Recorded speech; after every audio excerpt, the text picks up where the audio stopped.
आमच्या हक्काचा, आमच्या हक्काचा, असे कसे दे 171 वर्षापासून चालू आहे आणि आज जे यावेळेस हराशी झालेली आहे ती बोली हराशी झालेली आहे।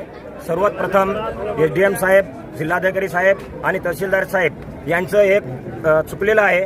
त्यांनी जो निविदा आहे ते निविदा त्यांनी बंद पाकिटमध्ये घ्यायची होती, पण त्यांनी बोली हराशी ठेवून जे गोरगरीब लोक आहेत ज्यांना गाळा 11,000 रुपयामध्ये मिळायचा तो गाळा त्यांना 35 ते 40,000 रुपयापर्यंत नेऊन ठेवलेला आहे।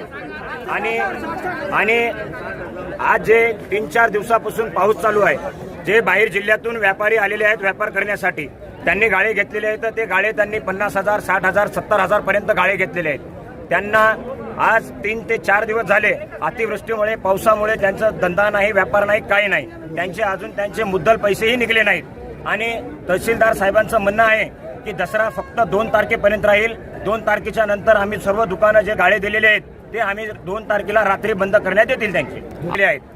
हिंगोली दसरा समितीमध्ये जे की सर्वात महत्त्वाचं म्हणजे झोके आहेत, जे बाहेरगावून लोक, ग्रामीण भागातून लोक झोका खेळण्यासाठी व प्रदर्शनी बघण्यासाठी जे येतात, आज रोजी माननीय तहसीलदार साहेबांनी झोके बंद केलेले आहेत। दसऱ्यामधले झोके बंद केल्याने सर्व जे गाळेधारक आहेत त्यांच्या पोटावरती उपासमारीची वेळ आलेली आहे। त्यामुळं सर्व दुकानदारांनी आपल्या आत्मसंतोषाने त्यांनी आपले स्वतःहून दुकानं बंद करून त्यांनी उपोषणाला बसले आहेत।